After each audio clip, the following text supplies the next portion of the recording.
see, people want to see the gifts of the Spirit operate. They want to see God's power move. They want to see healing. They want to see miracles.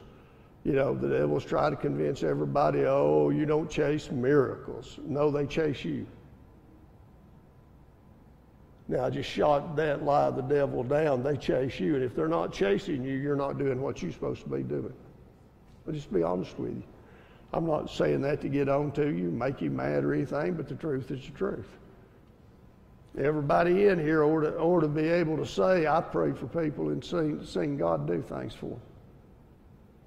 And if you can't, I can tell you your biggest problem is you're just not praying for people. That's your first thing you've got to do. And if you'll start praying for people, God will come through on His end. But we've got to be able to display the power of God. So, and one of the easiest ways is through the 9 gifts of the Spirit. So tonight, this is part 2, and it's the gifts of the Spirit, and tonight I'm going to talk about the rest of the vocal gifts. Now, last week, I started with 2 of the vocal gifts. The vocal gifts are tongues, interpretation of tongues, and prophecy. But people will read 1 Corinthians 12 and 14, and they will try to put everything that's said about tongues in the gift of tongues and interpretation of tongues, when there's actually 3 types of tongues being talked about in those 2 chapters. Now, I call it the ministry of tongues because that way it's easier to keep everything categorized.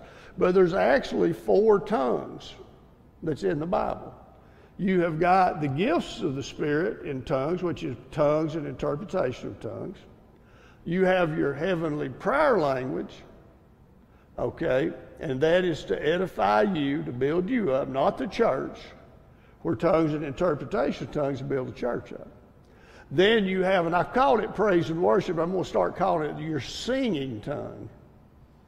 That's easier to understand. It operates exactly the same way as your prayer tongue does. But then if you go to the book of first 2 chapters of the book of Acts, or the second chapter of Acts, when the Holy Ghost fell, they were preaching and teaching in unknown tongues, and the people were hearing them in their language. Now, let me just spend a second on that. It is possible that you could preach to someone in an unknown tongue and they understand every word of it because that's their language.